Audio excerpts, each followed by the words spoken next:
lassan hibálják, elmondanám a mai napnak a programját. A mai napon az alsósok első-második harmadik negyedik osztályosok fognak bemutatni jelmezes felvonulást.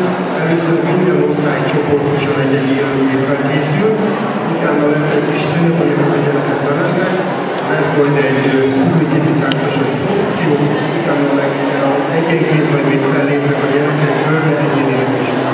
Meg szeretném kérni a kedves jelölőket, elsősorban a felnőtteket, meg a gyerekeket is, hogy nagyon kérek mindenkit, hogy a dekorációra ügyeljünk, mert a holnapi nap folyamán itt délután az óvodának lesz ugyanilyen rendezvény, úgyhogy kérek mindenkit, hogy a dekorációt ne szedjék le. Amikor vége van a jelmezes felvonulásnak, kinyit a büfé, és a büfében lehet fogyasztani.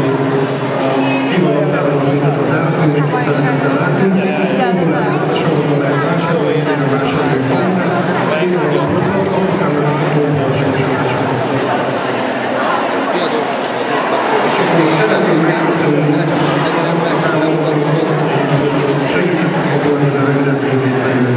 Először is önkormányzatnak szeretnék szeretet mondani, támogatásért milyen hozzájárulnak a mai rendezvényhez, és felsorolni azokat, akik még hozzájárulnak a mai rendezvényhez.